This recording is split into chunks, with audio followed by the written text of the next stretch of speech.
Hey guys, it's me, Chris Michael, and Shane Patrick Cruz. in this podcast episode that we just recorded, we're going to go into talking about whether or not you should build on social media, and is it worth spending the time building a social media following as opposed to booking actual shows or selling actual products. Right. Please know that this podcast is relevant whether or not you're in a gig economy, but whether you're making products or in a gig economy, we think this is really going to help you. We go into some serious consideration about what we're doing with our careers right now. So, Yeah. Hope you enjoy it. hope you enjoy it.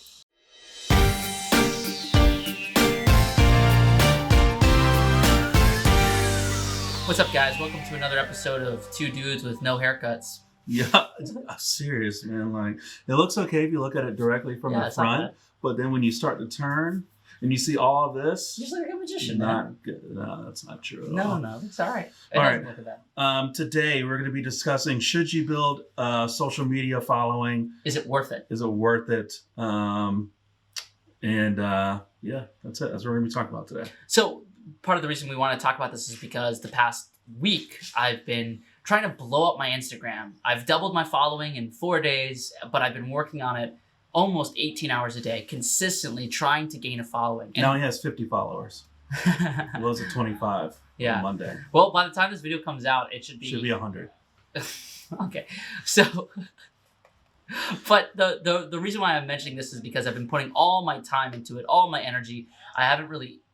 Sorry, there was some background noise. We're filming We're in a this garage. because We're in- quarantine, yeah, so we can't really go So, anywhere else. yeah. And there's just people, I guess a husband and wife yelling at each other. You might hear birds in the background too. That's kind of relaxing and peaceful, though. It is a little bit. So 18 hours a day, I haven't really eaten any meals for like the past 3 days. I've had snacks. I haven't really... I've been sleeping, but sleeping really weird hours. And I haven't left a lot of time for me to focus on booking my virtual shows, which is, or should be, my main income stream. And so the amount of time that I'm spending trying to build a social media following is directly affecting the amount of money I'm making, because it has to take all that time away from doing productive work. So it's still productive work, but it's new for me. And I told Shane I wanted to verbally process this on a podcast and talk to him about a few ways that this could be worth it in the long run, or maybe he'll talk me out of building a social media following and focusing more on booking the virtual shows. My direct answer is you should do both. Right. But that's kind of impossible to do right now, right? So it's like you have to pick one over the other, because you don't have, like, you could pay someone to help you get the virtual shows, but then at that point, it's, you have the issue of, well, I'm not booking shows, so how do I pay someone?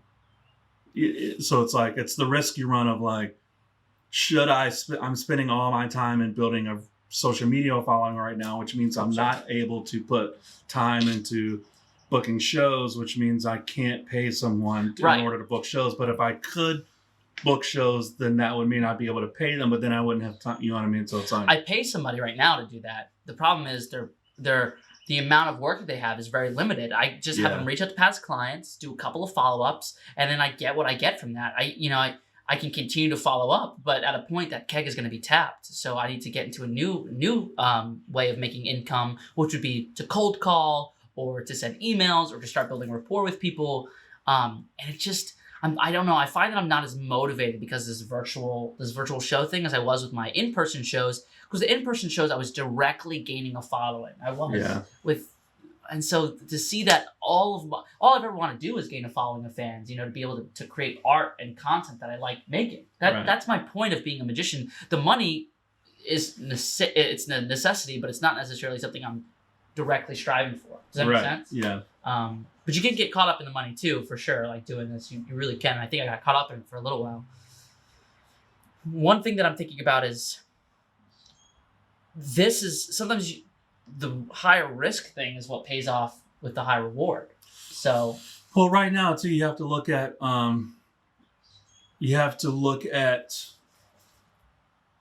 what is the ROI for right now, right? I mean, there's ROI in both. Don't go too far out, friend. Oh, sorry about that. There's ROI in both, right? Because obviously putting time into booking virtual shows will gain you booked virtual shows. Yeah. But how many? Yeah. You know what I mean? And so it's like, you could spend, say, like, because let's just be real about, for anybody that's actually thinking about what does it take to actually build a social media following, you're putting in 18 hours a day.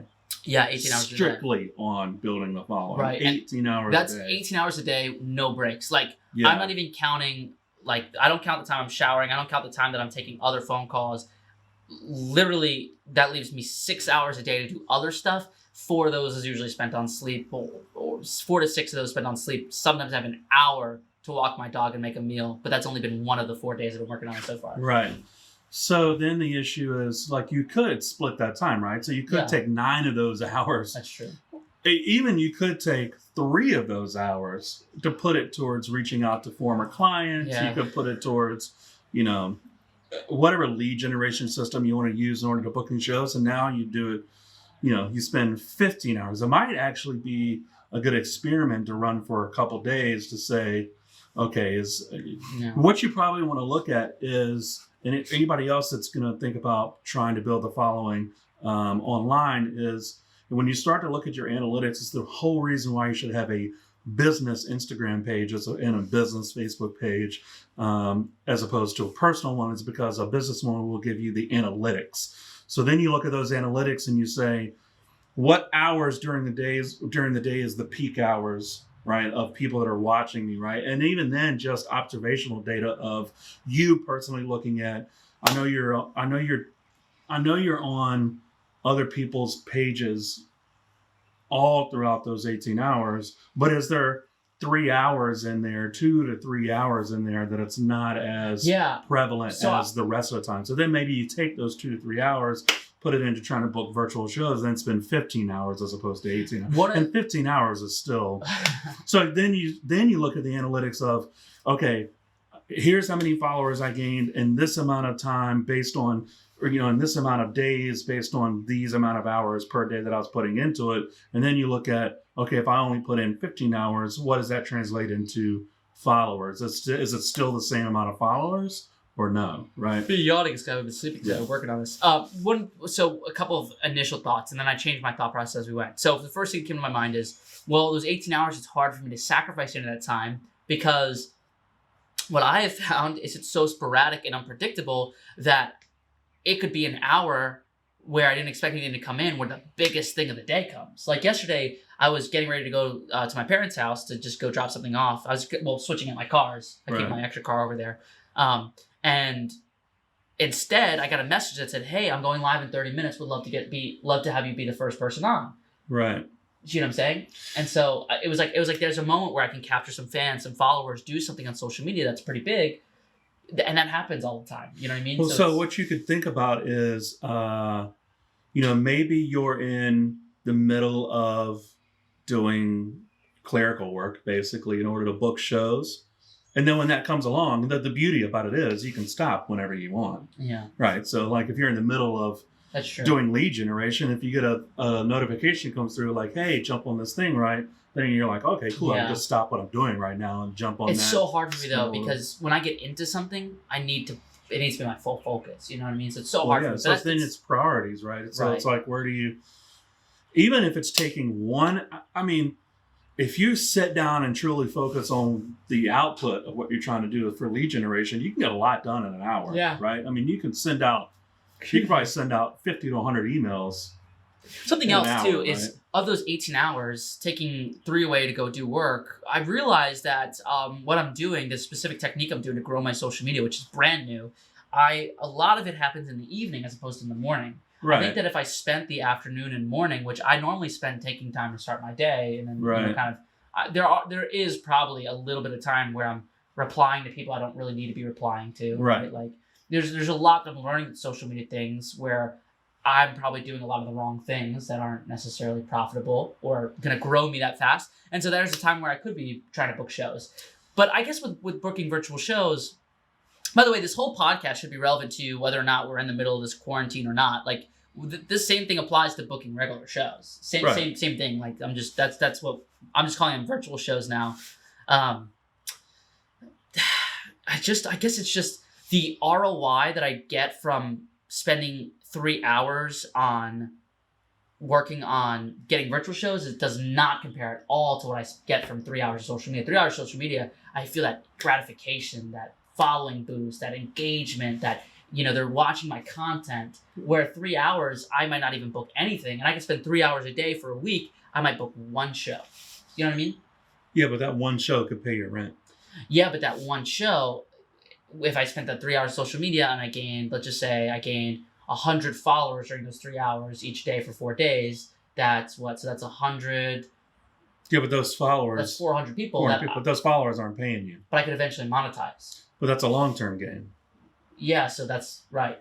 Right. So, well, booking leads is a long-term game too. If you really want to think about it, I mean, you throw out 100 emails, you might book 2 gigs out of that, right? Yeah. So.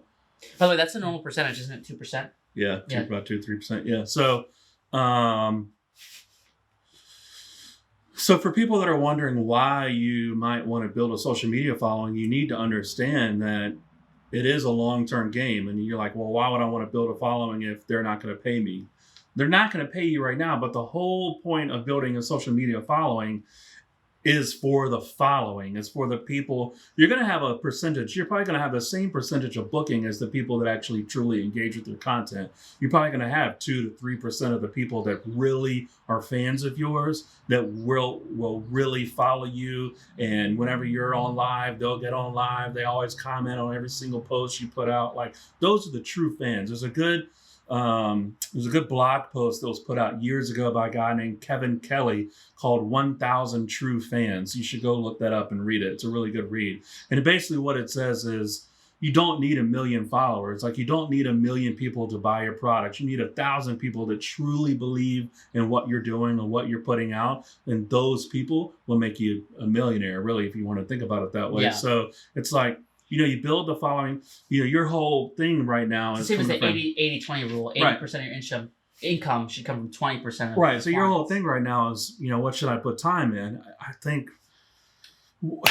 I think the following actually is going to pay off for you in the long run because... Well, diversifying income too. And the other thing is... Yeah, because if you get to a certain number of followers, you can start to monetize your 100%. Page and that sort of thing. Well, so it is a long-term game, but the other issue for me is that right now I have momentum. I have all this momentum. Right, plus people are at home right now. I know, yeah.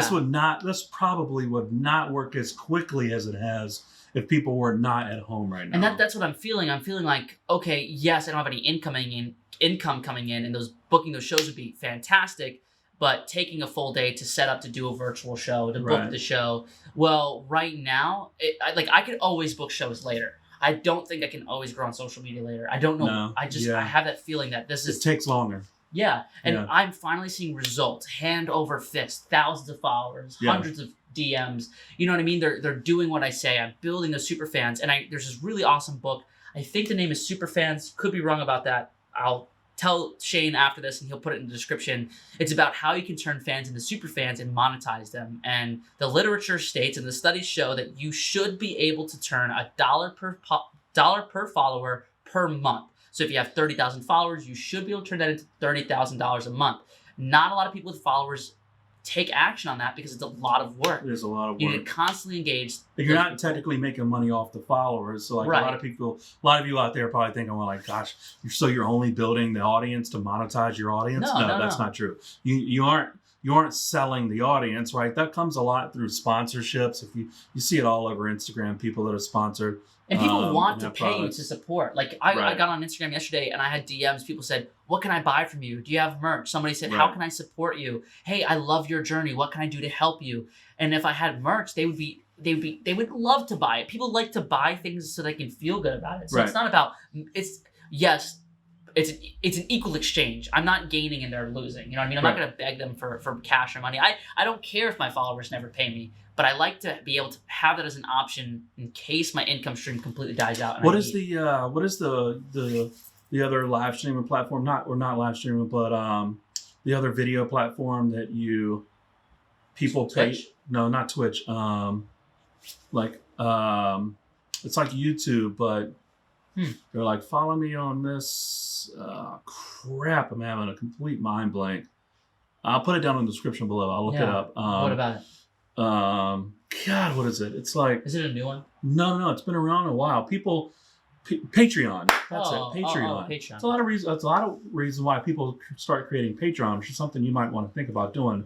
Is you put exclusive content on there, right? So then people support you by paying you money. Right? I don't feel comfortable asking for tips. I have people who are doing the exact same social media that I'm doing at the exact same time, making money off of it because they're putting their Cash App, their Venmo info, Right, they're asking for tips. I personally do not. I don't feel think you should do that now. Yeah. No, that should be. Here's the thing you need to think about when you're building a social media following. In the beginning, you should not ask for any monetization give from them the people value whatsoever. first.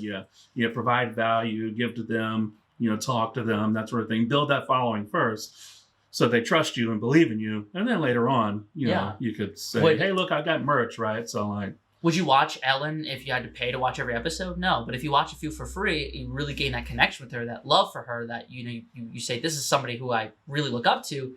If she releases an episode that you can only watch from paying, then you'll pay. Well, it's like Gary Vee. So I follow Gary Vee. Chris follows Gary Vee a little bit. Changed my life.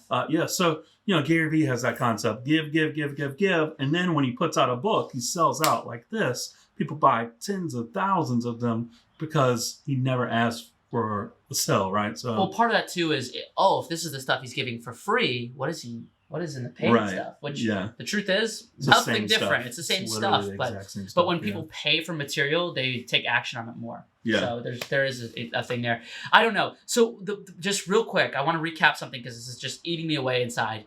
I could be booking virtual shows, but I also can do that later. The social media following is so hot for me right now. It's blowing up that every little bit of time that I'm putting into it, I'm seeing immediate results that are really boosting me and boosting my presence. I'm being seen by people who've never seen me before. I just know that in the future, if I ever want to go on a tour and sell tickets, that's a big thing to think about. That is I already know right now, Texas. I have had people in Texas contacting me nonstop. I have a lot of fans in Texas somehow now. Don't know how that happened. Maybe some YouTuber that's from Texas got me on there. I don't know. Yeah. But I knew if I went to do a show in Houston right now, I would sell at least 200 tickets. Yeah. You know what I mean? So here's the thing. It's like you probably should have started. You look at this now, right? Hindsight, right? But you probably should have started this 3 weeks ago. You know what I mean? So, but it's never too late to start until it is, right? Right. So with this specifically, because we've already seen all of the states have already released, the plan to reopen the society. So a part of that is we're getting ready to come up on summer. A part of that is outdoor recreational places. People have been cooped up in their house for weeks now. They're going to want to get out to the parks and beaches and mountains and things like that and do those sorts of things. And they're not going to be home anymore. So they're not going to be on their phone all day long. There's been no other time in history that is better than right now to create online content. It's not just for magicians. Right. If you are a creator of any sort whatsoever, 100%. even if you are or a musician, just a business in general, if you own a business in general or you're a creator, you need to be creating online content, whether that's videos on Instagram and TikTok and YouTube, whether that's a podcast also, right now. I want to say you something. should be doing something. It doesn't matter if you make jams and jellies and sell them at a farmer's market or if you produce high-end car modifications, you should be making online content. Shane recently just bought an airsoft gun. Yep. Part of what sold you. This guy who makes airsoft guns, people who do that, they don't make online content. They feel that, why does that matter? It matters because people can see it. They can see the product. They can see you. People support people. Actually, they do a lot of videos. I've been watching them nonstop. Okay. Well, and it's working, right? There's actually, there's only like 3 channels out there. 3 and those big are the channels. 3 people you consider the most, right? Yeah, I watch them constantly. Like for me, when I looked into getting my car wrapped, I want to get my car wrapped. I never ended up doing it, but the people who I saw that had videos that were in Virginia were the only people I really consideed doing that with until you knew somebody. Word of mouth is stronger than anything. So you should be creating online content because there's been no better time for people to be to have eyes on that content. Listen, I'll make you guys a deal. If you comment down below, if you put a lot of comments, if this gets a lot of likes and a lot of views, I will share what I'm doing to grow my social media following once I get it to where I need to be. If it gets 1,000 comments. Okay. It's a pretty good 1,000 comments? secret. 1,000 comments and 10,000 views. Jeez. Okay. Yeah. Hey man, your following is blowing up right now. Listen, I doubled my following, which I only had 3,200 or whatever, small number. I doubled that in 3 days. Yeah. And then I'll probably by next week, which this is Sunday, so probably by Tuesday or Wednesday next week, I'll have 10,000 followers. My goal is to have 30,000 in just the next couple of weeks. Yeah. And it's totally doable. It's not like a long shot. It's totally doable. The engagement is crazy. Everyone's commenting, liking my stuff. I'm showing up on every Explore page. It's real people. It's not real fake, people. Fake. I will share what I'm doing, but here's the catch. This won't work for very long. We're exploiting, not exploiting, but we're taking advantage of a current situation and using that to boost the amount of people we have eyes with. So, I don't know. I'll share it with you. I'm kind of happy if this doesn't get 10,000 views, so I don't have to share it. But 1,000 comments and 10,000 views. Yikes! All right. Thanks, guys, for tuning in on this. We really appreciate you taking the time. It's great for me to verbally process this, so please know, equal exchange of value. I enjoy making these just as much as I hope that you guys enjoy watching them. All right, guys. See ya.